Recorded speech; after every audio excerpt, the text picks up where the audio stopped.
physics, your natal charts. So if you guys have any questions, feel free to comment below. We'll give the people a few minutes to enter the chat.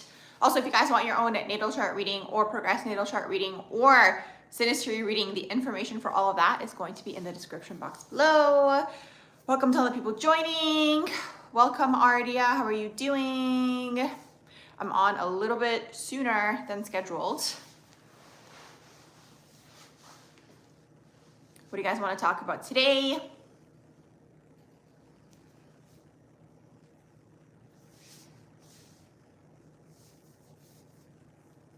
Welcome to all the people joining. I'm answering astrology questions, metaphysical questions. Hey Luna, how are you doing? What should we talk about today? Hey Sophie, welcome.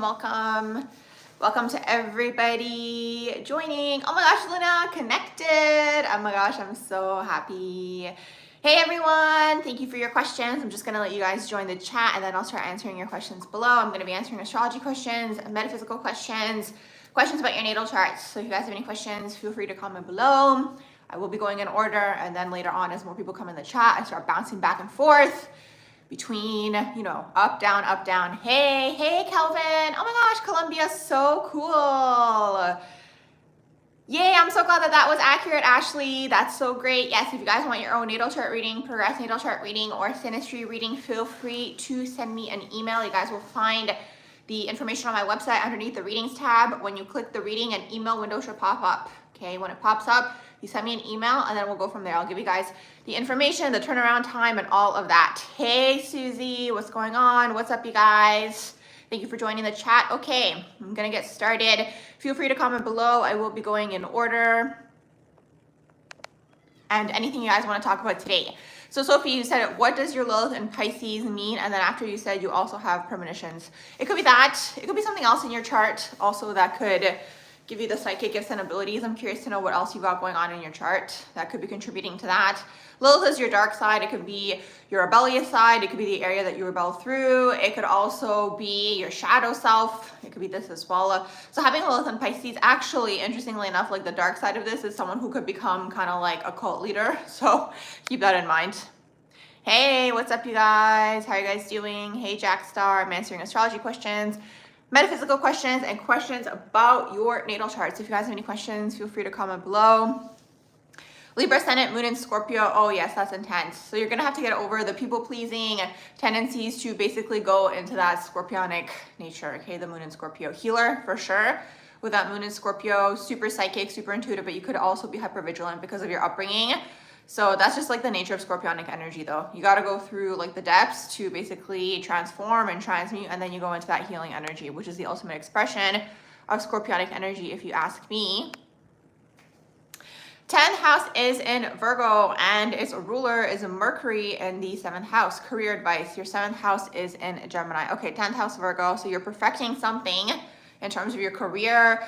And then the ruler is Mercury in the 7th. Could be through your throat chakra, because you also said your 7th house is in Gemini. Speaking, writing. It could be like a journalist, for example, but you're perfecting something, okay, with that Virgo energy in there. It might be hard for you to hone in on what you want to do because it's mutable, okay, all of that. So yes, figuring out what you want to do and focusing on that thing, because Virgo is actually here to perfect some sort of craft. And then the 10th house you're climbing to, okay? You are getting to that 10th house because in the Placid tropical system is the top of your chart, okay? So you're working your way to the 10th house. And usually, because it's quote unquote Saturn, it's after the age of 35, you start to see the rewards, depending, again, how much work and effort and time you put into that thing. Saturn starts to reward you is really what that is, okay? That 10th house energy. So that's that. And it could also be your throat chakra in terms of like PR, marketing. It could be like networking events, connections, these types of things. But I am seeing like journalism, so I'm curious if that's something that you wanted to do. Let's see, you said your Scorpio Sun, Moon, Mercury, and Venus in the 5th house. Okay, well, there's all that psychic energy. And then you said you also have Aquarius, Mars, Uranus, and Neptune in the 8th house. Okay, the 8th house too. And you said Cancer rising. That is a very psychic chart. And then you have Saturn and North Node in the 12th house. Okay, so you're basically bringing over your psychic gifts from a previous lifetime. You probably weren't able to express them. I'm actually even seeing like, it's interesting because like the 12th house could be like past life enemies. I'm actually seeing like it could be the father, but it could just be authoritative figures who like didn't allow you to fully express your throat chakra in terms of maybe your psychic gifts and abilities in a past life. Like literally I was seeing like persecution, for example, in a past life. So you're coming through with that exact purpose, okay, to share the crown chakra activity with that 12th house. Now, of course, the psychic world can also be creative energy, right? So it can be the creative world, it could be art, it could be romance, it could be films. So it just depends like what way are you channeling the energy is really what that is. You said they say that Jupiter is your husband in your chart. Yours is Mars in the 9th house. Any insight on this? Yes, Jupiter can be your husband. You said you have it in Libra in the 9th house. So the 9th house could be someone who is from like a different country compared to where you're from, for example, or someone who is a different religious background than you, or someone who is just completely different than you, like has different belief systems. When it's Jupiter in the 9th house, you could also maybe meet this person abroad as well, okay? If you're looking for the husband. But also you can look at your 7th house ruler too to tell you a little bit more information about your spouse. And then you can also look like to see maybe what kind of like, if you're into men, what kind of men you would pull through, okay? You would look at your sun and you would look at the Mars too. And even the sun aspects could tell you a lot about the men in your life too, okay? So there's a lot more to the story that you want to look at. But yeah, if you just look at it as like the generalized thing, yeah, it could be this, okay? Jupiter is in Libra, so it could be a good looking person too. But they could also have a lot of lovers, okay, the Jupiter being in Libra, if you look at it just like from the husband perspective. You said Jupiter is in Cancer in the 1st house. Are you curious in terms of your husband, Sophie, or just in general what that means? You said, hey, you said this game you just listened to while gaming. Hey, that's awesome. And then how are you doing, Edward? How are you guys doing? I'm answering astrology questions, metaphysical questions, questions about your natal chart. So whatever you guys want to talk about, feel free to comment below. I came on a little bit earlier today. Okay, so Jupiter in Cancer in the 1st house. So Jupiter is gonna bless you in that area is really what that is, okay? So Jupiter is actually in the best position in Cancer because if you look at Jupiter as like the spiritual teacher, when it's in Cancer, the energy here is basically someone who is like very maternal or like caring and nurturing when it comes to teaching, okay?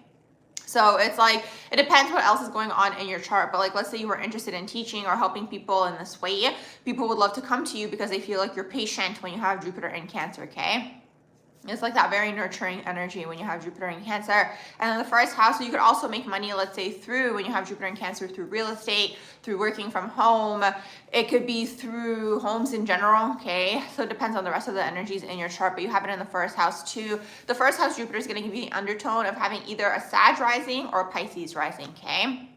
So you could be someone who's very much about like, again, spirituality and just like the higher mind, and like Sagittarius energy is just like in the clouds too. It's like half human, half horse, right? So like Sagittarius is literally operating in those spiritual planes. All of the signs basically from Scorpio onwards, okay, is like these people basically are like the spiritual, it's like the spiritual energies, okay? Because at least in the northern hemisphere, it starts to go into the night, right? The night starts to get longer. So we're going more into just like the other aspects of life, basically from Scorpio onwards is really what that is. They're all like more spiritual, I guess you can say, compared to the other ones. You said you found my channel last week. Yay, I hope you're enjoying the channel. I'm answering astrology questions, metaphysical questions, questions about your natal chart. So if you have any questions, feel free to comment below. Oh, that's so good. I'm so glad that it inspired you. Yay, that's awesome. Sun in Libra doing? Absolutely. Yes, it's Libra season. I'm so here for it. You said Mars conjunct Saturn. Mars conjunct Saturn in Virgo. That could have been like a restrictive father, and the masculines in your life could be like restrictive for you when you have Mars conjunct Saturn, and they could like try to kind of like be like your parent. Like when you have Mars conjunct Saturn, like you can kind of go like when it comes to masculines in your life, or again, people who operate out of that masculine energy, they could come through and like try to basically, like it turns into like a parent dynamic, okay, basically with that Mars conjunct Saturn. But the good thing here is if you have a goal in mind, or if you're working towards something, or even if like you have a business, the Saturn is going to discipline the Mars, okay, because Mars can be too abrupt, it can be too impulsive, it really likes to start things, the Martian energy. So like they're good at starting but also good at continuing, okay? So then that Saturnian energy is going to basically prolong that for you. And then having it in Virgo, it's awesome, okay, because the Virgo energy is like, it works well down here. Do you know what I mean? It's all about practice makes perfect. They're gonna sit down, they're gonna focus on what it is that they wanna do. But what I will say about Virgo, it still is mutable at the end of the day, okay? So Virgo being mutable, it's like it perfects something, it's going to spend a lot of time focusing on that thing. But as soon as it perfects it, or it feels like it has, it moves on to the next thing. Okay, so that's kind of how the mutable nature works with Virgo. But the thing is, sometimes the thing that Virgo's perfecting could be like a lifelong thing, like, you know, like professors who do research and these types of things. So that's kind of like the Virgo quote unquote karma. You can look at it that way. Thanks for being in the chat, Scram. Enjoy. Thank you, Edward. You're awesome. Oh my gosh, yeah, Kelvin, I've gotten my chart read a few times. I've done a few different like natal chart readings like from other people. For me, I've done the regular natal chart. I've gone to like the underground people. Do you know what I mean? I feel like those people that are kind of like hidden in a corner away somewhere, like they tend to be, I don't know. They tend to, it's kind of like a little gem. Do you know what I mean? Because it's like those people you find out about them by like word of mouth. So yes. And who else? I've done also Vedic astrology readings, like for myself. I have like from another person, for me, the Babylonian astrology. I've done so many readings. Like I've been going to like psychics and readers like since I was probably 18 years old. This is really what that is. I've gone to numerologists. I've done like all types of psychic readings. I've done tea leaf readings, like for me, like other people doing it for me. I've done telephone readings, like other people. I have done coffee readings, like that's been like a lifelong thing because like my grandma would read coffee. It started out for fun, I'm pretty sure, okay, the Turkish coffee reading, like from my grandma, but she was always accurate. So it's interesting because that basically confirmed my belief in like the psychic world. So yeah, I've done all kinds of readings, like any kind of like reading modality. I have probably gotten a reading from that type of person. Hey, Sundog, how are you doing? Best way to detach and master detachment, literally do what you want. Okay, obviously as long as it's not harming other people, do you know what I mean? But it's like, listen to your heart space, do what you want, and just like, don't care about other people. I know it's easier said than done, but the more that you pick yourself, the less you'll be concerned about other people. If you're too concerned about other people, you're probably not busy enough, is really what that is, okay? So you need to pick up a hobby, do something that you really love to do, and like keep doing things until you find what you love to do, okay? And then figure out how to have like a busy schedule to the point where it's like you're just focused on yourself is really, really what that is, okay? So it's gonna help you with that, and just like, again, understanding that just like everyone's on their journey, and you know, just like kind of seeing people as just like not like the main characters in your life, if that makes sense. Like it's kind of like, you can kind of look at it as like you're the main character, and like people come and go as like your seasons change, for example, is really what that is. Like I feel like one of the biggest deceptions down here on this earth plane is the whole concept that just like, you know, certain relationships should be like a long period of time, or they should be forever, is really what that is. Because like it's not realistic if you change, right?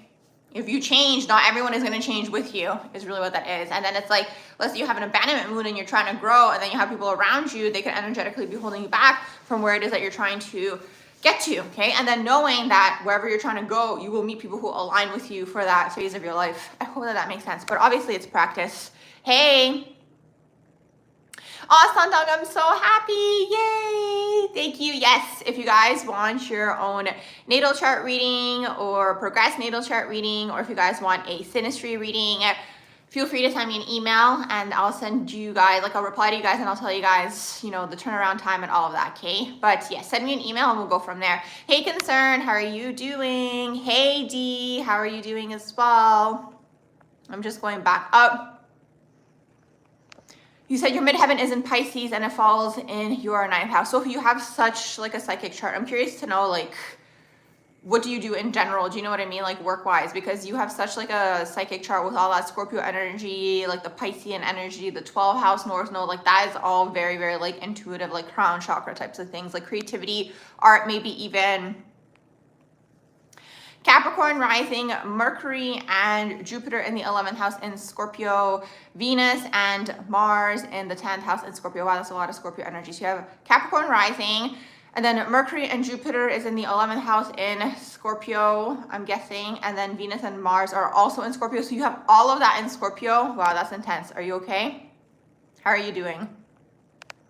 Hey, Nature's Moon. Hey, you guys, how are you guys doing? You said in the last live, you asked if I had any suggestions on how to manage the spontaneous Kundalini movements. You had to leave. Oh, I did respond. Go back to that one. I did answer. I don't remember what I said now. I think you were talking about, I think I asked you, actually no, what happened was I think I asked you what you meant by Kriyas, if I remember correctly. because I have a different understanding of what that is. You said Courtney. Hey, Courtney. You said, what does Chiron in Aries in the 12th house mean? Okay, so you guys, Chiron is the area that you guys are healing through in this lifetime, okay? I'll get to you in just a second, Courtney. Let me answer Safa also asking about Chiron in the 11th house in Libra. So Chiron is the area that you guys are healing through, okay, on that soul level. I'm curious to know if you guys have Chiron retrograde by any chance. Anyways, so Chiron and Libra, you're healing through your relationships in this lifetime, okay? Having relationships and friendships and maybe romantic relationships are going to be healing for you, okay? Or the 11th house is going to be groups of people as well, okay? So it could be like through your relationships, you start to create like meaningful connections where you guys are bouncing ideas off of each other and like kind of helping the collective propel forward in this way, for example, Safa, okay? Could be something like this. Now, Chiron and Aries in the 12th house, you could be healing through picking yourself in this lifetime. And actually, karmically, what I'm seeing is from a past life, like in a past life, you weren't able to choose yourself, okay, with that 12th house energy. So you're coming through in this lifetime to pick yourself, to do what you want, learn about yourself in this lifetime, maybe start something, maybe be a leader, you know, be a go-getter, be a manager, whatever it is, like something in leadership types of positions, maybe start something like literally like start your own business or something of the sort. So it's this, okay? And it's like karmic for you, Courtney, because it's the 12th house. So it's like something you didn't get to maybe fully complete or fulfill in a past life. I am curious to know if it is retrograde for you. I think one of you guys asked me about astral projecting. I feel like I'm astrally projecting all the time. Like the way that I see it is like anytime you are in the crown chakra, you're in the astral plane is really what that is, okay? So maybe that's just like the 12th house life, but like I know some people when they try, I think a lot of people try to understand astral projection from like a linear perspective. So like I know a lot of people explain astral projection to be like you lying down and like projecting like out of your body. Like that could be one of the ways, but you can literally astrally project when you shift into the psychic mind and you are now thinking about something or you're picking up on things on the astral, like in the astral realm, on the astral plane. It could be like in the nighttime when you're dreaming, you're astrally projecting, right? So it's just a matter of getting yourself into that meditative state. So now it's going to be a matter of like, what is your way of getting into the meditative state? Some people it is lying down and visualizing, right? But it's like anytime you get into your imagination, okay? But it's not your imagination. That's the thing you have to learn to discern, right?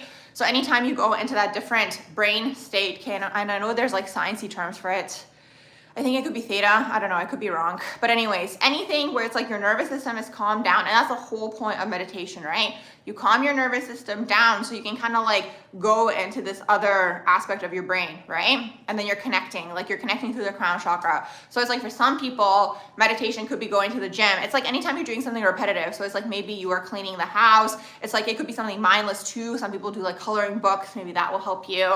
It could be being outside in nature. It could be running. It could be walking. But yes, okay, sometimes people just sit down and focus on one spot. It could be this, okay? But that's like astral projection. And it's like, then you have remote viewing, right? So it's like you take yourself out of your body and you're literally viewing a situation, right? Psychically. So it's like you're putting yourself in that situation. So it's kind of hard to explain, but it's like when you start doing it, you'll know that you're doing it, if that makes sense, okay? Hey everyone, what's up with you guys? You said you wonder if my quick style of talking would work well on Coast to Coast AM. You said an astrologer was on last night and everyone who called in had birth years in the 50s. Ooh, interesting. You said you get random psychic moments, but you can't choose to be psychic in the moment. Interesting. You said you randomly see dead people. Okay, that's all the Scorpio energy. And then you said you know things before they happen and you can also send telepathic thoughts. Yeah, we're actually all telepathic. So we're actually all telepathic. So it's like, again, if you're able to cleanse your vessel, you'll be able to pick up on things, right? So it's like, I can't explain it any other way. It's like, let's say like you weren't thinking of someone and like now like they're like you're picking up on their energy constantly. Like they're probably thinking of you and sending you their energy, for example, okay? So sometimes there's just like something energetic. Like let's say you don't want to receive that person's energy. Well, you can put an energetic block to it, yes, but sometimes there could be something like unresolved there. So they like, it needs to be resolved for them to like stop sending you the energy, if that makes sense. Hey, everybody, I'm just going back up. You said the movements are spontaneous and they are more pronounced when you meditate. Oh, I get it. So, okay, I think I get what you mean, D. That's really interesting. It could be a releasing of energies too, I feel like.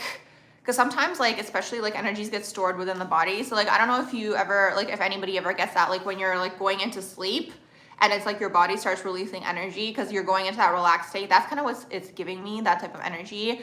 But like Kundalini, I don't know, I feel like I have a little bit of a different perspective on it. Like I find Kundalini energy to be like chilling at the base of the spine, and that's your sexual energy, and it's like at the root chakra, and it's your sacral chakra as well, right?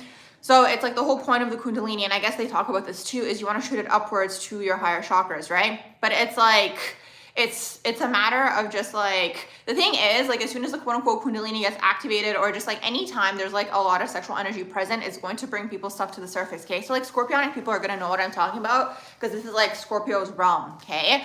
So it's like everything that's at the base of the spine, and this is within the collective, okay? So within the collective, right, anything that is just like shadow behavior is chilling at the base of the spine. So sometimes it could be through meditation that gets awakened for you. So it's like you're gonna have to clear through all that quote unquote energetic junk first, right? And then you go into the higher chakras, okay? That's the way that I see it. Or it could be a person who comes into your life, right? And these dynamics, astrologically, you can kind of look at them as like Plutonian dynamics, if that makes sense, okay? So it's like sometimes it's already in your chart if you're like a Scorpio person or like a Plutonian person, or sometimes it just gets activated by another person because it's like a Plutonian dynamic, if that makes sense, okay? But it's whatever's like chilling at the bottom of like the chakras, right? Like it could be abandonment wounds, it could be fear of betrayal, it could be any of these things, okay? So it's like you have to clear that, and then the energy goes upwards. I really, really hope that that makes sense. So it's like when you clear the energy, then you're able to go into the higher chakras, right? So it's like in like the new age, there's a lot of bypassing energy, I find, because it's all like, oh, focus on the high vibes. The high vibes this, the high vibes that. You can't get to the high vibes if you haven't integrated, because then you're fragmented. Do you know what I mean? Because then you're gonna have people who are quote unquote high vibe, but then their shadow self isn't integrated. So they're doing like shadowy things in their spare time. Do you know what I mean? Because they're so like disconnected, or like they've disowned their shadow self so much, right? So you need to like integrate both of these aspects within the self, and only then can you truly go into like the higher chakras and the quote unquote high vibes. I hope that that makes sense. Hey everyone. Oh, thanks Jane. Thank you. Thanks for being here. Oh, thanks, Lou. Oh my gosh, I'm glad. See, that's the thing. And this is why you guys need to be true to yourselves with the fast talking, because I can't talk slow, unfortunately. I can't talk slow. And it's like, sometimes when I'm talking to someone, just like a random person, and they're just like talking so slow, I'm like, can we get to the point? I'm trying to go somewhere. Do you know what I mean? It's like, I have this other thing I need to do. It's like, what are you trying to say here? You know what I mean? So it's like, that's why you guys gotta be true to yourselves. Cause it's like, when I'm trying to talk slow, I lose my train of thought is really what that is. And I have so much to say, and it's just the way that it is. Do you know what I mean? So I'm glad that you guys resonate, because then there's certain people that don't, but there's nothing that I can do about that. And at the same time, on the videos, like for people who do need like a slower option, you can slow the videos down. It's really what that is, okay? There's a little gear when you guys watch, like not the live, but like the regular videos. It's gonna be in the bottom right, I believe. You can slow the video down, okay? The playback speed. I watch everything on 2x speed for that reason, okay? Where I'm kind of like, okay, like let's get to the next point. I'll get to all of you guys. I'm just going in order. Yes, shadow work is essential. It's interesting. I was going to say intentional.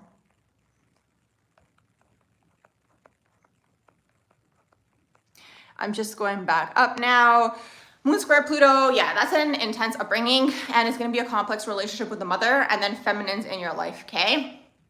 That's Moon square Pluto. But you're going to be a deep person, okay? And your emotional world is going to be deep, okay? But yes, there's going to be intensity. There could even be friction. Sometimes I find for like Moon square Pluto, these people tend to like, because of the complex relationship with a mother, it's like either it's a negative relationship or it's like codependent. You know what I mean? That's kind of how I find that energy. So sometimes these people move away from the mother to kind of create some space and some boundaries, is really what that is. Because like that Pluto energy, when it's in the shadow, and this is all Scorpio energies, any Pluto energies in general, like Pluto aspects or just like Scorpio energy you guys have in your charts, when it's in the shadow, it like does not know boundaries, okay? That's like shadow Scorpio is really what that is. It does not know how to have boundaries. Like this is what I mean. Like this is why sometimes Scorpio is kind of like, it wants to know everything. Do you know what I mean? And it's like, okay, yes, that's there. But it's like sometimes the energy can be so energetically invasive where it's like, even if they're not like in, you know, doing anything to you or like talking to you or like saying anything to you, they're like energetically like on the astral plane, like that's that obsession energy. You know what I mean? When it's in the shadow, it's energetically invasive. So one time last year in one of my older lives, when I used to go live on TikTok, so you guys will find that probably under like the lives playlist that I have. So when I used to go live on TikTok, I was explaining to them and I was saying to them that like, you know, if you're obsessing over someone, right? And especially this is going to apply to like Scorpionic types of energies, A house types of energies, Plutonian energies. Sometimes this is going to be in the synastry, so it comes up. This is that shadow energy that needs to be cleared. But it's like sometimes if you're obsessing over someone and you're constantly thinking about them, you without realizing are energetically infringing on that person's free will is really, really what that is, okay? Because it's like energetically you're invading their energetic space without realizing, of course, right? Usually people don't know that they're doing this. So it's like, that's why like Scorpionic obsessive types of energies need to take this obsessive energy and put it towards something that they love to do, put it towards some sort of goal, put it to some sort of ambition where it's like something for you, because then you're not indirectly interfering with someone's free will. I hope that that makes sense, okay? Because then that can have just like negative implications for you, okay? Karmically, if you think about it. I really, really hope that that makes sense. That's a little bit more metaphysical. You said spot on, you moved away last year from your home and barely talk to your mom anymore because of the stuff that went on growing up that she allowed. That's Pluto square or moon square Pluto. You said it does make sense. You must be clearing a lot of beep from this life and previous lives as the Kriyas has been going on for over 6 years. Yeah, it all stores within the body. So you guys will see when you go to like a massage, even if you guys go to the gym or you guys go to yoga, whatever, right? Anything that like moves your body and it like moves like the energy within your body, or like there's a pressure point or something gets like pressed, like let's say it's in a massage, you might purge after, okay? So that's another thing too, again, where like the quote unquote new age goes wrong, because again, they're like focused on just the high vibes and raising your vibration. But as you raise your vibration, if you have unprocessed things, they're gonna come to the surface, right? So that's what's happening in the collective right now, because the collective's like overall earth energy is going into the higher vibrations on its own. That's why you're having a lot of collective shadows come to the surface, okay, for people, because they need to match the frequency is basically what that is. And that's why sometimes also, if you're someone who has a lot of light within you, or you're just like a positive, happy person, it will trigger someone who has a lot of darkness within them, because it's chilling. It's that energy that I'm saying that it's like chilling at the base of the spine, okay, that needs to be cleared and basically purged is basically what that is. So that's pretty much how that works. I'm just going back up. You said you have Pluto and Chiron in the 6th, but you don't have any health issues. It doesn't have to just be health issues with that 6th house, like it could, but also it could just be like, for example, Pluto in the 6th house could be like secret affairs at work, for example. Also, make sure you guys like the live, by the way, by like double tapping the screen. Thank you so much, you guys. Of course, if you so choose to do so. Thank you, thank you, thank you. So Pluto, yeah, Pluto in the 6th could be like secret affairs at work. It could also just be like beef with like your colleagues, for example, or like power control struggles and issues at work overall, like maybe even with like managers or people who are in those positions. Oh my gosh, thank you guys for the likes. So that's Pluto in the 6th. It doesn't just have to be health, okay? So a lot of the time you'll see Pluto in the 6th as people, like they might end up working for themselves because of these issues, like in the earlier part of their life. You said you were watching a dumb video yesterday, and you guess even the dumb videos can be synchro. Yes, absolutely. Then you said it was talking about the highest energy and said that most people think it's love. It's really authenticity. Yes, no, that's actually on point. It is authenticity. It's truth. Do you know what I mean? That's why it's important to be in your truth, whatever your truth is, right? Because then people who are on your same frequency are going to vibrate towards you. And it's like, those are things that are going to be more valued as we go through the higher vibrations, is going to be authenticity and just being true to yourself, which is so interesting. I just made a post on my threads. You guys check out my threads, because I type things on there that are maybe like coming through and these types of things. It's like threads is like part of Instagram. So my handle is Barbara, so B-A-R-B-A-R-A, and then J-S-C, and then go check it out. But yes, I was basically talking about just like, I just don't understand why people, I guess people are split within themselves, or they live in like a cognitive dissonance where then they just kind of like live these like two different lives. Like in the morning they're one person and in the evening they're another person. But this is what I mean by the fragmentation, you know? And it's like a lot of the time people are fragmented because it's quote unquote maybe not accepted by society or whatever. Okay, you could have started at a young age, for example. Maybe the parents didn't accept you for who you were, and then you like fragmented. So it's like you got used to like hiding this other aspect of yourself. But it's like you want to see how can you integrate all these energies within the self is basically what it is. You're welcome. You said you always had conflicts at work. They hate you. You've walked out of 4 jobs. People always win and get away with things. I can see you probably triggering them just like energetically, but that's probably like part of just like your purpose. You know what I mean? Being at those jobs with that Pluto in the 6th house, like you come through probably with like your light energy, and it like just triggers people around you just because, again, there's something going on there within them. It's always like within them. You said, what do I think about matrix destiny numerology charts? Have I come across them? No, I haven't. Let me screenshot that. I don't know what that is, but numerology is pretty on point. Here's the thing. This is the way that I see things. There's a foundational aspect of all things, which is numerology and astrology, okay? That's my opinion. Everything else is kind of like a spin-off of that, okay? All of these other modalities are like taking the foundational basis of astrology and numerology and spinning it off in their own way is basically what that is. So sometimes it could resonate with some people more because some people can be more, you know, like a certain, they have a certain way of thinking, right? So it's going to resonate with them more because they understand it in that way, if that makes sense. Probably the person who did the spin-off thinks in that particular way. So then there's the people who think like that resonate with them, if that makes sense. But it goes straight to the source. Astrology is like one of the most ancient things. All of the ancient civilizations use astrology, okay? So they basically came to the conclusion that this earth plane is operated by numbers ultimately, okay? Which is so interesting, okay? So numbers and math and all of this is the basis of this earth plane. So we could go into why that is. I mean, we could stay here probably till tomorrow, like really going in deep and being like, why is that actually taking place? But that's basically what it is. So that's the basis. Everything else is just kind of like added on top of that. You said your midheaven is in Pisces and the 9th house, you're a tarot reader and teacher. Perfect. That's perfect for Pisces midheaven and even that 9th house energy. You said moon conjunct midheaven in Sagittarius. So you're going to have to be emotionally connected to what you do for work, okay? And because it's Sag, it's going to have to involve freedom. So it could be something to do with like religions. It could be the higher mind, philosophies, teaching. It could be comedy sometimes with the Sagittarius energy.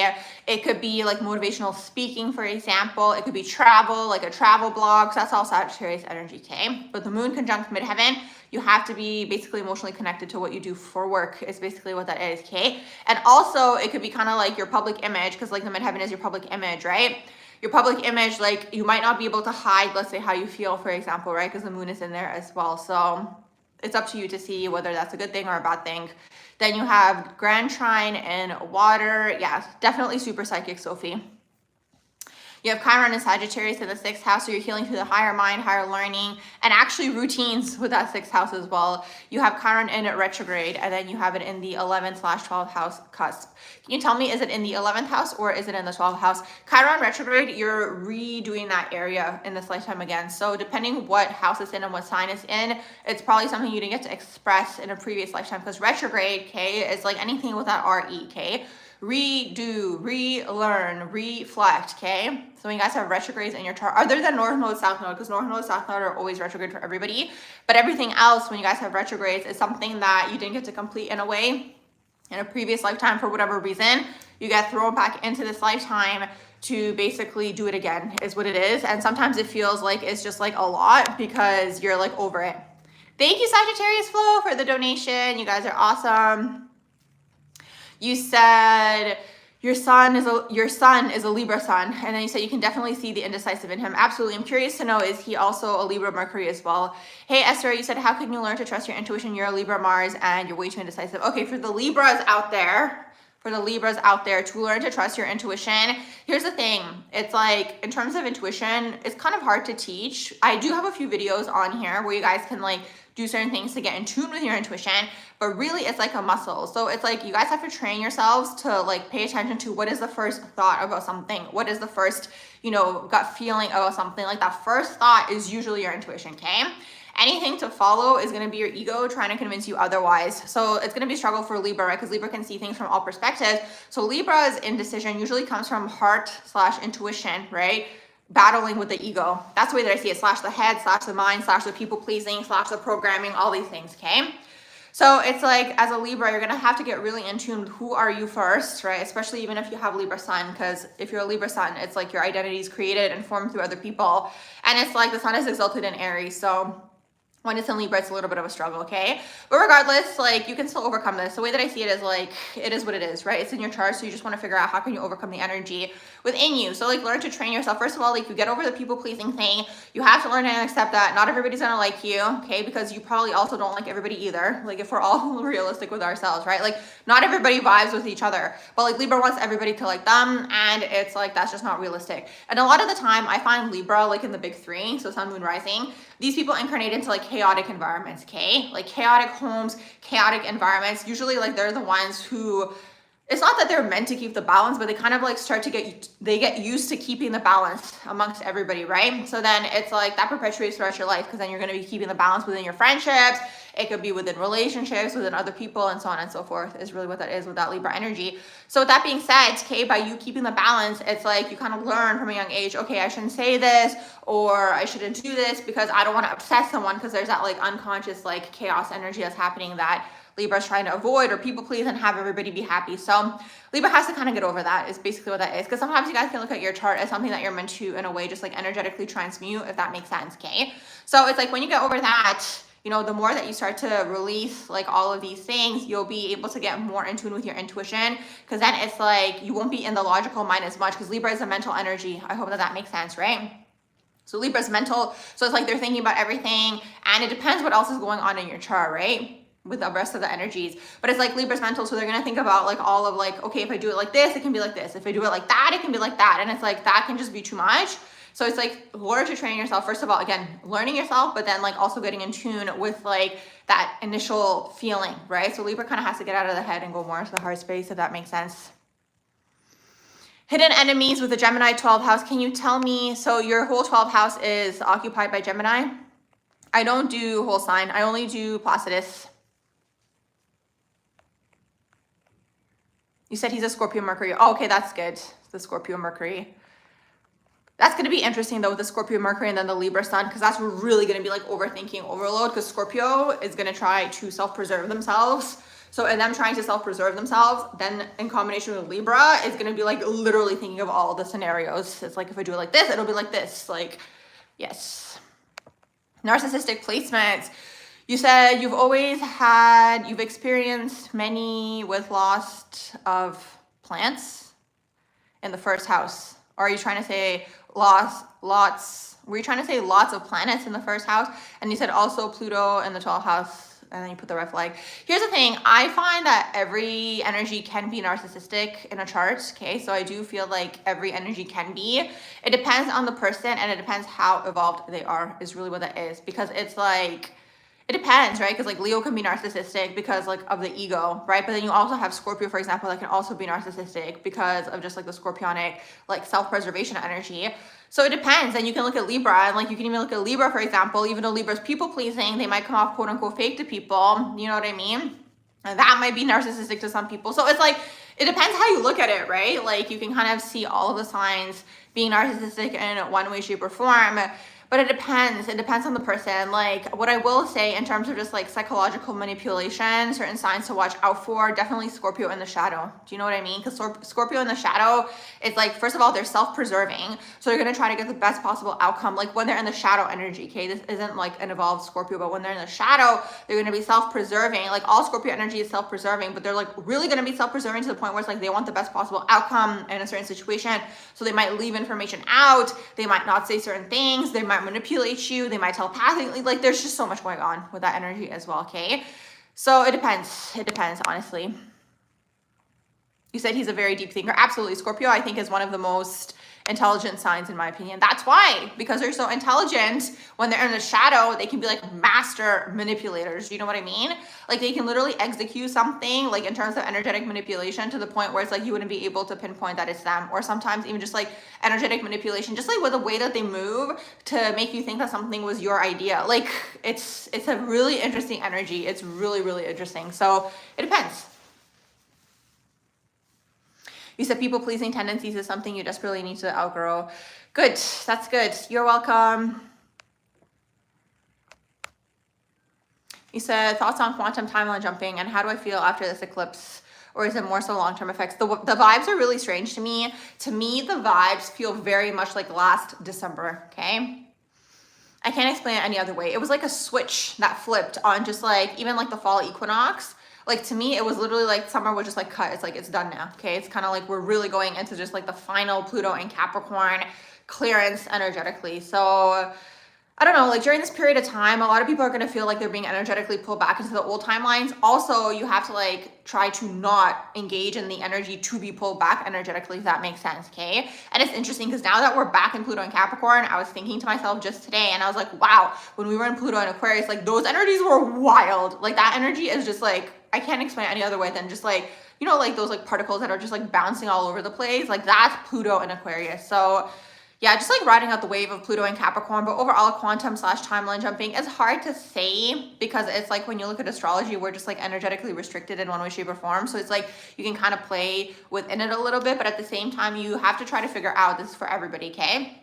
You have to try to figure out how to operate outside of this energetic Saturnian structure. So the question is what to do is really, really what that is. You said your mom is a Gemini moon. Oh yeah, Geminis can also, yes, Geminis can be manipulative, Libras can be manipulative if we're looking at just like, yeah, absolutely. You said, please weigh in on the argument that astrology is not valid because those planets way out there couldn't possibly affect us. Even so, they've moved since all these characterizations were made. Okay, so here's the thing. My question is like, why is it that when we have a certain placement and like you look at someone's natal chart, you'll be able to read pretty much everything that happened to them if it's not accurate? Do you know what I mean? So I actually have a video on here. I have a video on here that I did maybe 2 years ago now, 1 to 2 years ago. It could have been like December or January, anyways, whatever. So it was a while back, I did the video and I talked about at least my theory of how astrology works, and I could probably add to it now as well, but it's part of the program that's operating this earth plane, okay? It's kind of like the energetic like restriction. It's the restriction that's operating around the earth plane, but it's also kind of like the glue that holds everything together, that just like kind of like keeps people energetically in line. I can't explain it any other way. So it's like part of it is like, it's like you don't want to feed into it, but it's like it's actually what's operating in this earth plane. So it's like we have to figure out, you have to learn the astrology to like break out of it, if that makes sense, okay? So it's like as we're clearing and just like going into the higher vibrations, people are going to be like learning about different types of things, right? And it's like there's layers of deception obviously that are taking place down here. And it's like, it's really interesting because I was explaining this to people in my head earlier today too, like before the live. I was basically explaining and I was saying how like, okay, basically what's energetically happening, I might have explained this to you guys before in one of the lives, but like energetically what's happening is like there's the earth plane, okay? This is the only way I can explain it. There's the earth plane, okay?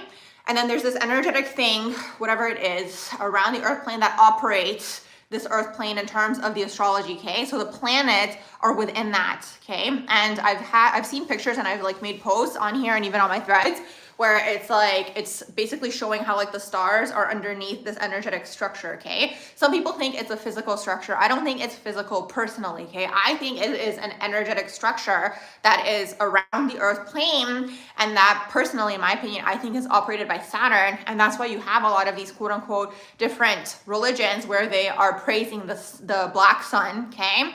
And they're praising, you know, the Satan and so on and so forth. I'm sure you guys are going to catch my drift with that. They're actually praising the energetic structure. So I feel like they have the energetic codes that operate basically this earth plane. So like underneath that, okay, this is basically like what karma is.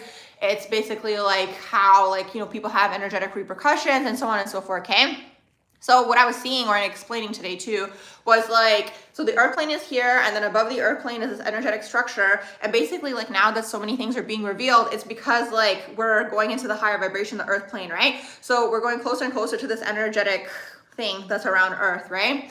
So it's like, as we're getting closer and closer to that, it's like, I can't explain it any other way. Like, you know, if there's like a ball underneath here, it's like about to explode, right? Like a little, like, you know, when something's like getting crushed, right? It's like about to explode. And it's like, eventually we will energetically transcend and go above this, right? As a collective, as a whole, and astrology won't be needed anymore and it won't apply anymore, okay?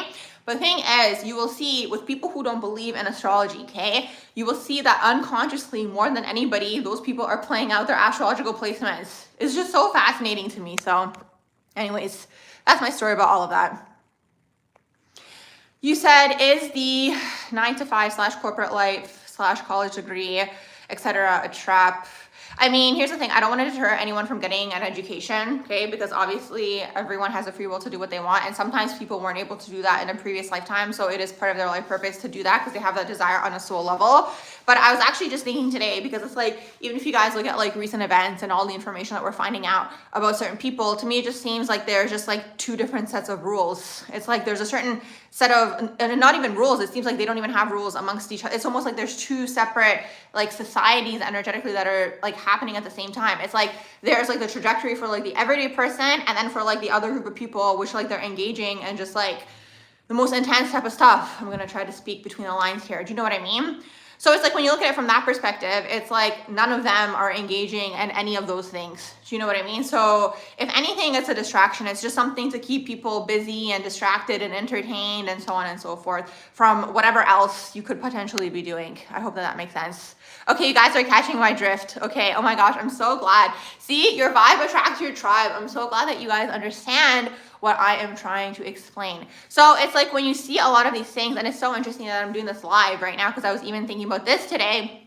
And I was basically saying, like, in my head, and I was thinking, and I was like, it's just like, again, the fact that there's like this two separate like rules and so on and so forth. I can't explain any other way than rules. It's, again, these people don't have rules for themselves, right? It's only exists for a certain group of people. So it's like, then you start to see that everything under this, you know, system or whatever, right, group, like everything is a scam, in my opinion. Like, I can't explain it any other way. Like, I really can't.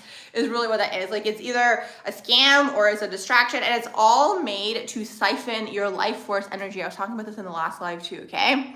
It siphons your life force energy, it distracts you from the soul, and that's how people get trapped in the reincarnation loop, because it's like the soul comes down here wanting to do something, and then the soul gets distracted along the way. And then there's an even bigger distraction if we talk about like these two separate groups, okay, that are taking place. I'm again speaking between the lines here. And it's like, this group makes you think that you can get there, right? So this is what I was even saying once, where it's like, it's kind of like the carrot that's dangling in front of you, because you're always like chasing this carrot, right? But it's like, is that what you actually want on the soul level? This is why people need to get in tune with their soul, like with their soul overall, because it's like a lot of people will do whatever they can to get to that other place, right? And then it's like, now you're starting to see what all these people are involved in and engaging in. And it's like, it's interesting to see, because it's like, how do I say this, like in code or whatever?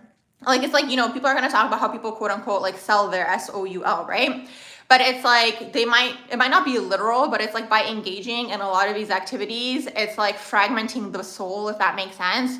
So it's like, it's really interesting to see how everything is just like a deception. And it's like the age of Pisces is ending. So this is why a lot of things are coming to the surface. Yes, Luna, let's send the vibes. Oh my gosh, you guys, we're all on the same page. I love it, sending the vibes. Yeah, so that's basically what it is. And it's hard to say, because it's like, again, you know, I think education is important. I understand that in like the everyday person's life, like some people need to have the education to make more money, and like money is what runs the whole system. So that's why I'm saying, like, you don't want to be deterred from that if you're feeling called to do that, for example. But it's like, just make sure that you don't fall into just like constantly chasing this like carrot that's in front of you, if that makes sense, okay? Yay, I'm so glad that we all resonate. Thank you, Maysam. What are my thoughts on influencers from an energetic perspective, or this whole TikTok culture is really about? Yeah, influencers. So here's the thing. Here's the thing with influencers. Obviously, again, you know, certain people have a desire, right? And like maybe, and here's the thing, you guys will see, okay? And this is why everyone needs to do what they want to do in terms of like maybe a desire that they have, obviously, as long as it's like a positive thing. Do you know what I mean? Because it's like a lot of the time you will see when you get that thing that you actually romanticize it. Do you know what I mean? It's like you romanticize something in your mind. So it depends, like in terms of that whole culture, because it's like the way that I see it is like you're just perpetuating capitalism, because a lot of them are just like, they're building like their platform so they can sell products, so then they can perpetuate the whole system. Like, does that make sense? I don't know. Like, that's just like the way that I see it. So it's just like, I get it. Like, it's like, yeah, get your bag. And it's like, yeah, like maybe you want the lifestyle and so on and so forth. But then you have a lot of people who are like faking the lifestyle so they can get a lot of these like contracts and so on and so forth. So it's just like, it's really interesting, because then you'll hear stories about how there's like a lot of these people, I'm going to try not to say like that word too many times, like the I word, but the IN, etc. word. I'm sure you guys are following what I'm saying. But then you'll hear stories about how a lot of these people are like, there's like 5 of them living in the same house, and then they like rent out a house to like pretend that that's their house. So it's just like, it's all based in deception. And that's why the House of Cards is falling, because it's like we are coming out of that Piscean, like age of Pisces era, where it was like all deception. And it's just so unfortunate, because I was thinking, and like it doesn't serve anybody in the collective, because it's like then people feel bad about themselves, and like then it takes them even further away from the soul, because they think that that's what they want. And it's that carrot that I was telling you guys about. So it's like, it's better to spend your time getting in tune with your soul and seeing what do you actually want to do from a soul level, because it's like sometimes there's something that maybe is inspiring for you within those people, but it's like, it's not what they're doing that you want. Like maybe there's an element of it that is like inspiring for you. So for example, like let's say you know, it is maybe the lifestyle. So it's like, if you're interested in the lifestyle, well, it's like, then you can think about how can you achieve that lifestyle in a different way, if that makes sense. You know what I mean? Like, you know, learning about money and how does money work and so on and so forth. So it's not like a linear trajectory, if that makes sense. Exactly, you said it's repackaged. Exactly, you said it's repackaged capitalism. That's exactly what it is. You're just like, so it's like you spend all your energy to just like invest in this. Hey everyone, it's nice to meet you guys too. Thank you guys for being in my chat and my live. But it's like, yeah, so you spend all of your energy, your creative life force energy to like build it up, right? And it's like, you're building it up for what then? Do you know what I mean? Because it's like, if you have a goal in mind and it's like, okay, then you want to maybe, you know, do it for yourself and you have your own business, like that's a different story. That I get, right? Because it's like, then you're using it as like a marketing thing and you're marketing your business, like you're doing it for yourself, right? But it's like the people who are trying to get brand deals and they're building it for that, it's like you are selling somebody else's product at the end of the day. And it's like, okay, I know some people make a lot of money doing that, but it's like, is that really fulfilling for you at the end of the day? It could be for a period of time, but it's like, I guarantee you that materialism is not going to fulfill the soul. So it's just really interesting to see, because it's like, again, you can kind of tell that it's like the quote unquote end of an era, because it's like we're at peak narcissism overall in the collective. We are at peak materialism, and like complete separation from the self and the soul is really what that is. So it's like, and you'll see that's why then sometimes, again, you know, it depends like at what level certain people are, but you'll see sometimes certain people maybe get to certain positions, they were like disillusioned, and then they might go into, let's say, addiction, and like just like go down like a certain path of that sort, because it's like what they had to do to get there. And it's like, then they're trying to escape it, and let's say there's like certain contracts involved, and then you can't escape the contract. It's like a whole thing. It's honestly like a whole thing. Exactly, you said the cycle continues, and then you said the little kids, and that's what's unfortunate, because now, like, the thing is like back in the day they used to use TV to just like frame the minds of people, and it's like now you have like social media, and it's unfortunate because social media is like, it's gonna bring even more cognitive dissonance into people, because it's so interesting. I saw a post, somebody actually had a video, and it's like, the video was like, it was like a joke, it was like a parody of like this person scrolling on social media, and like they were basically talking about like the opposite effect. So it's like one person's telling you, I don't even remember exactly what it was, but let's say one person's being like, water is the best thing ever, and then you scroll in the next video, it's like, you shouldn't drink water, you know? And it's like, it's all this conflicting information, and it's unfortunate because then it just like creates cognitive dissonance, especially for like younger people whose brains are just forming and they don't have like the ability to discern. And then it like blurs the lines of just like reality and just like privacy, and just like, it's just so interesting to see what's happening. You said also things are just recycling so much faster. Yes, okay, so interesting. Oh my gosh, this is so interesting, because I was just thinking about this today too. So I was thinking about, so that song popped up. Actually, I thought the song was in one of the reels that I was watching or whatever, but it was a different song. But you know that song that was like, is somebody gonna match my freak?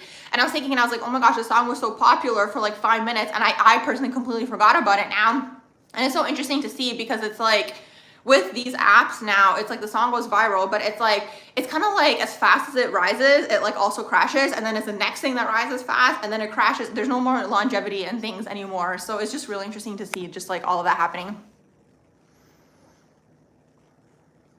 You said, what do I think Uranus and Gemini will bring out on a mass scale? I haven't thought about it. Actually, it's so interesting you asked me that, because I was just looking at the Uranus placement the other day, like the current one, and I was thinking to myself, because I know next year all of them are going to start changing. Uranus, Gemini. Well, Uranus is the rebellion. So it's interesting. Maybe Uranus and Gemini is going to bring through rebellion against social media. Who knows? Just like throwing ideas out there. You said nowadays it's natural. We already have a generation of 4 years. Yeah, it's like you're kind of like basically putting your consciousness into... You're putting your consciousness into the virtual world, which is, again, a whole conversation of its own. You said you love Virgo Mercury as a Scorpio Mercury. You are always on the same level and you notice everything. It's interesting. I always hear that Scorpios and Virgos is like a good match, I guess, because both energies are investigative. Hey, Olive, how are you doing? You said, hey, Barbara, you have Saturn and Pisces in the 8th house, and you just suddenly lost your best friend animal who was like a child to you. Oh, so sorry to hear that. You said on top of losing your job, struggle is an understatement. Yeah, that's Saturn in the 8th house. Yeah, it could be loss. Absolutely could be loss. Let's see. I'm just going back up to see if I missed anybody.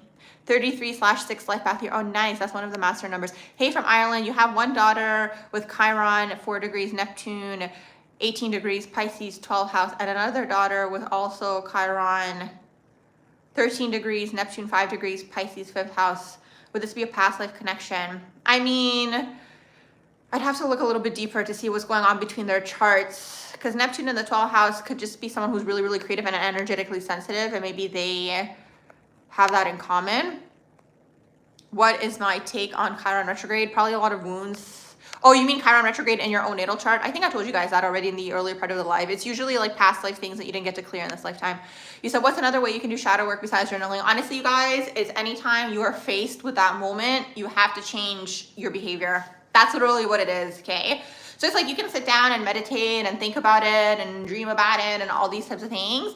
But it's like at the same time, it's like when that moment arises, like that shadow, when you usually act in the shadow type of way, okay, you have to not act in that way, okay?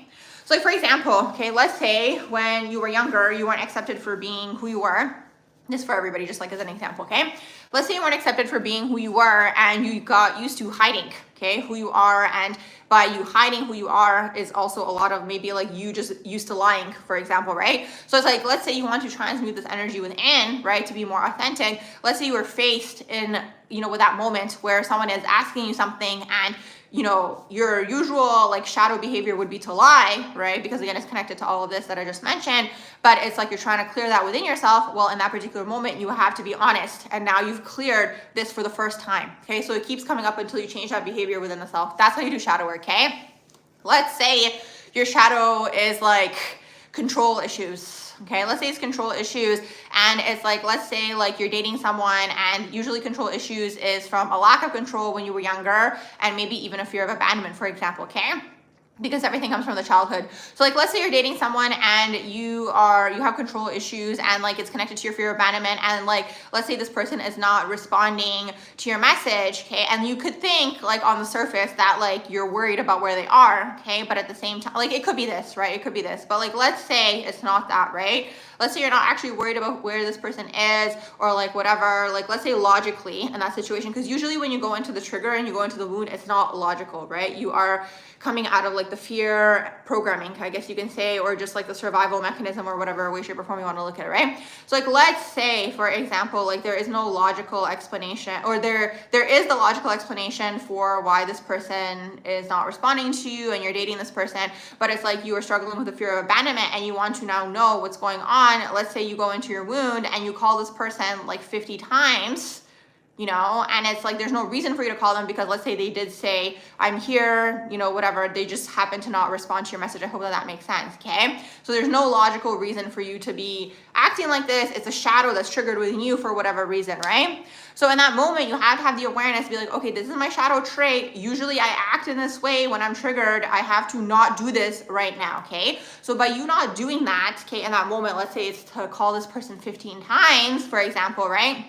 You don't do that, and you learn to energetically like control yourself or soothe yourself or whatever. And I'm not a psychologist, by the way, this is just like a method, I guess. So in that moment, right, you have overcome, and let's say the person responds to you or calls you or whatever, you have now overcome this. You have started your healing of that particular trigger, okay? So now the next time, it might not feel as intense within you, okay? And eventually this happens enough times where you kind of reprogram that within yourself. I hope that that makes sense.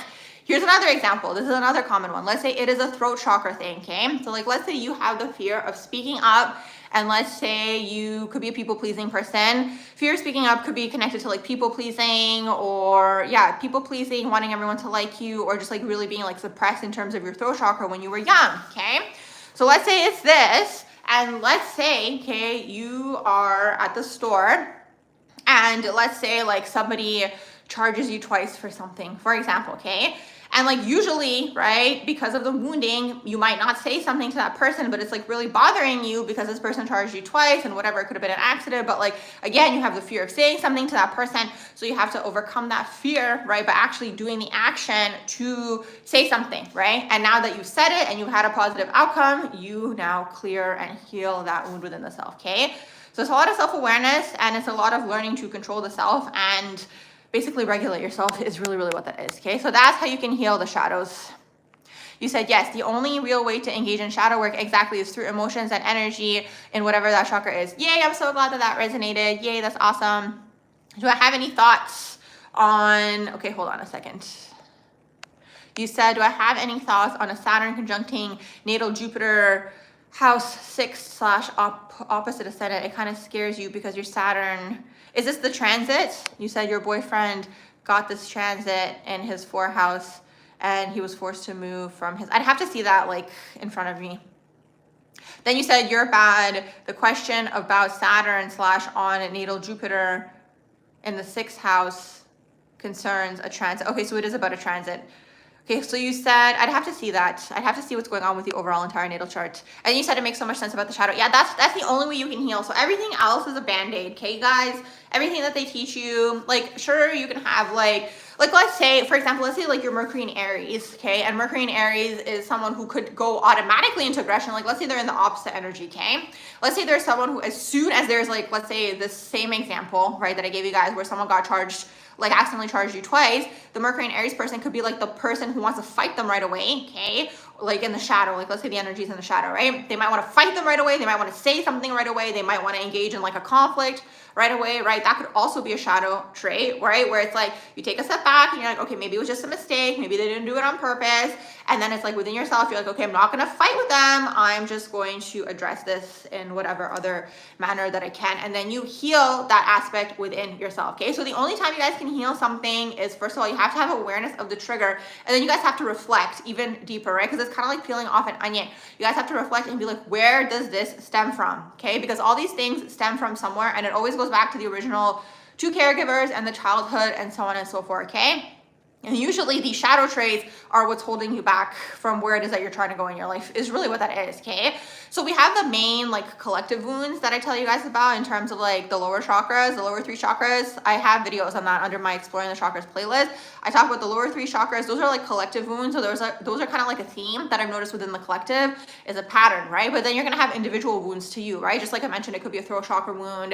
It could be like gaslighting, okay? This is interesting. I was thinking about this today too. A lot of the time, people who are super psychic and intuitive as children got gaslit at some point in time in their journey. So they have learned to not trust their own intuition or to doubt themselves, okay? It could also be like a societal thing, right? So even that could be a wound that you are healing within yourself, right? So it's like learning to trust your intuition, right? Where it's like, again, you know, maybe you're so used to when you say something to someone, they like negated you, or they were like, whatever, they could have said something where you believe them and you didn't trust your own intuition. And I was saying this in my last live too. I feel like a lot of people's issues also stem from not trusting their intuition, is basically what that is too. Yeah, I'm glad that makes sense. I'm just gonna go back up.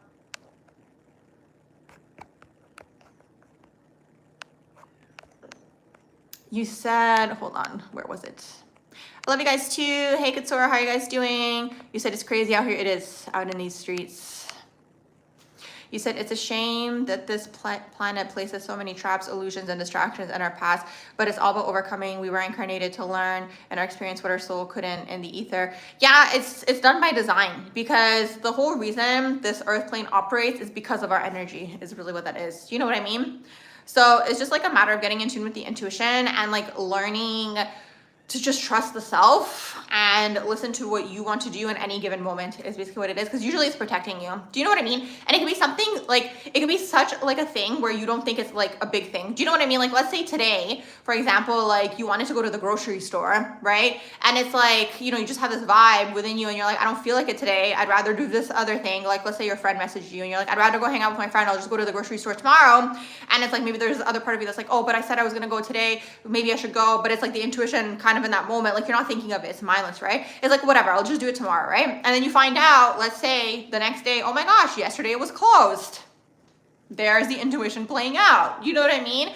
So it's like everything down here is like a distraction, and it's meant to throw people off their path so they keep reincarnating. That's literally what it is. It's literally what it is. So it's like right now, we're just like in this whole karmic web, okay, energetically as a collective, that we're trying to unweave ourselves from energetically because of this.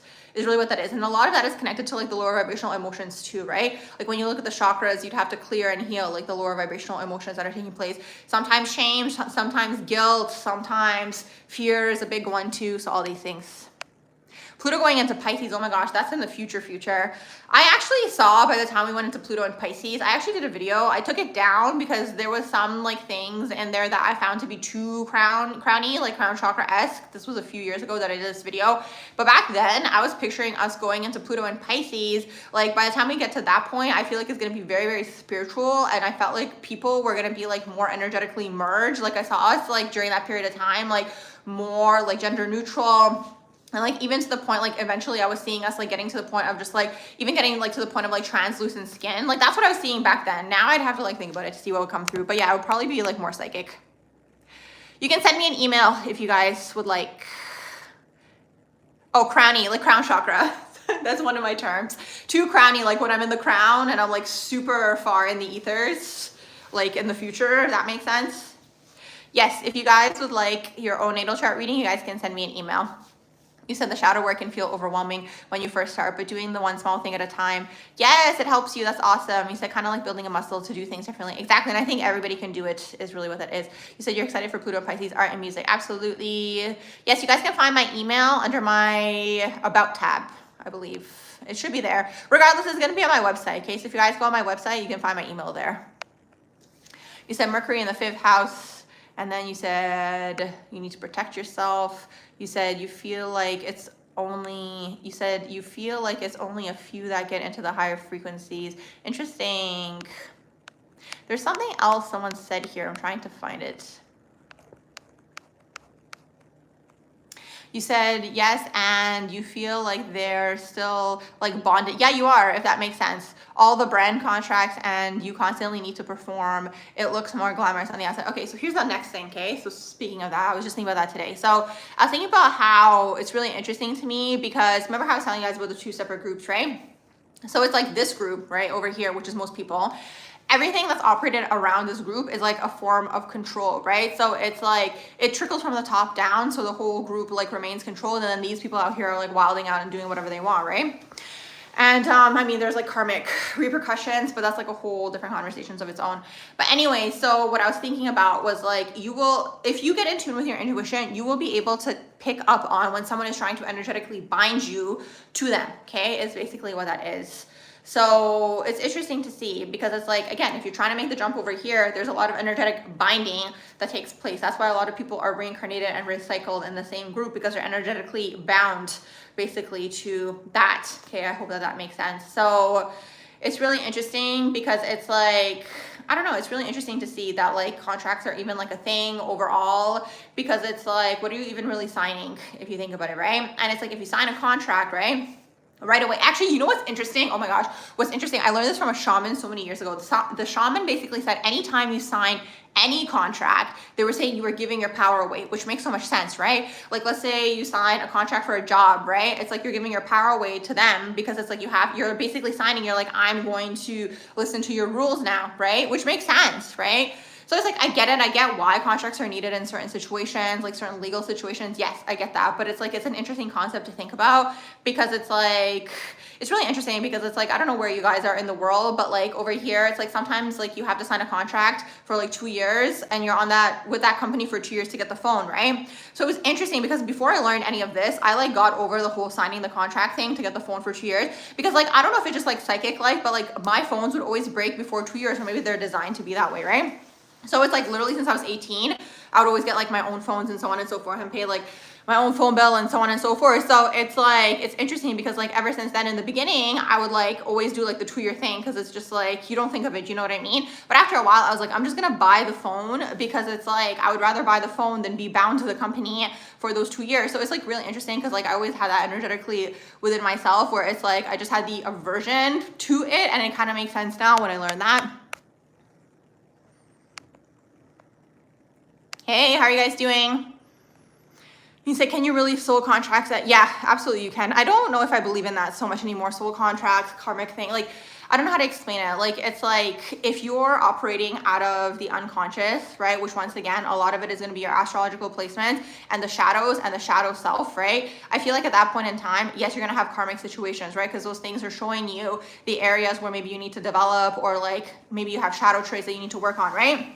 Eventually, the goal is to get into your sovereignty, So you've integrated all these shadow traits, and it could be hard, okay? Because people might come through and they might tempt you, for example. Maybe there's like a little bit of a shadow trait that's still there, right?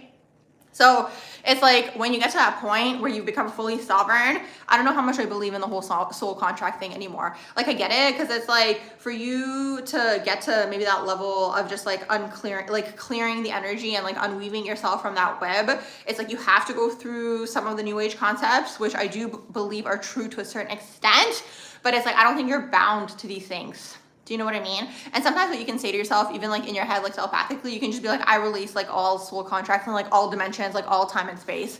And it's like sometimes it's just like a matter of like not engaging with that energy anymore. Do you know what I mean? Because then you'll see the higher up you go in frequency, the more people that will be sent to you to throw you off your path. That's what I mean. I literally feel like most things down here are literally a distraction, an energy binding thing, and things that are meant to throw you off your path, so you get looped into reincarnating again is basically what that is. Like that's the way that I see it. So some people I guess love it down here and like maybe want to reincarnate again, but that's the way that I see it. You say you wonder what kind of karma the evil phone companies. This is what I mean, but this is what I mean now that I think about it, right? If we think about the concept of karma, right? What's going on with this group that I was telling you guys about earlier? Like what's going on with them? Because they found a loophole for themselves when they're engaging in like atrocities, like in all of this behavior. Do you know what I mean? So it's like they have a loophole where it's like the everyday person is like stuck under this energetic web of control is really what that is. So just something to think about. What's the difference between Venus in the 8th house and Venus in Scorpio? Okay, so you guys, this is how it works, okay? The planet is what the energy is, okay? The sign is how the energy is being expressed, and then the house is what area of life that energy is being expressed in, okay? So it's not the same thing. So Venus in Scorpio, the Scorpio, okay, is how the energy is expressing itself in the Venus. In the 8th house, Venus in the 8th is the area of life, whatever that sign is expressing itself in. I hope that makes sense. So there might be similarities, but it's not exactly the same. All right, let's just see if there's anything else up here. Pisces sun, Capricorn moon, Aries rising. Hey Cameron, how are you doing? You stumbled upon my channel just saying hey. Hey Cameron, I'm glad that you enjoyed the channel. Thank you. And that's awesome. I don't know if you wanted to know more information about that, about your placements, if you're still in the room.